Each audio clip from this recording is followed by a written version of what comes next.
On va être franc. La France se rapproche dangereusement de la faillite. Pourquoi? Parce que nos comptes se creusent. On a un déficit en 2024 à quasiment 6% du PIB, une dette qui dépasse les 113% du PIB. On a été dégradé par S&P en AA- l'an dernier et encore le mois dernier, on a été dégradé par Fitch. Ça, c'est pas de la propagande, ce sont des faits. Mais concrètement, c'est quoi la faillite d'un État? Qu'est-ce que ça veut dire? Techniquement, on parle de défaut, de restructuration. Le pays n'arrive plus à honorer ses engagements, il négocie et il impose des mesures d'urgence, souvent avec l'aide du FMI. Et là, les conséquences sont très concrètes. Numéro 1, l'argent devient difficile à retirer. En Grèce, par exemple, en 2015, 60 € par jour par citoyen au distributeur. Et les banques étaient fermées. 2, les dépôts peuvent être ponctionnés. Moi, j'étais au Liban la semaine dernière. On s'attend à ce que 80% de l'épargne soit effacée. Donc, si vous aviez que 2000 € à la banque, vous n'en avez plus que 400. Le reste a disparu. 3, c'est le gel des transferts et le contrôle des capitaux. À nouveau, au Liban, les transferts à l'étranger sont quasiment impossibles. Les retraits sont limités par des circulaires et donc l'argent reste sur place. 4, les pensions et les salaires publics baissent. En Grèce, ils ont eu moins 10% sur les pensions et jusqu'à moins 30% sur certains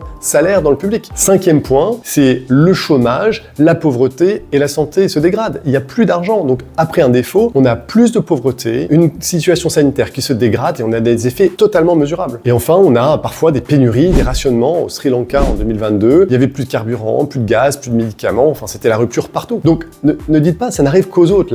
La France a déjà fait défaut dans le passé. Et dans le cas de la Grèce, entre le moment où la Grèce avait la note souveraine que la France a aujourd'hui et le moment où elle est passée en faillite, il s'est passé 18 mois. Donc en fait, qui trinque d'abord?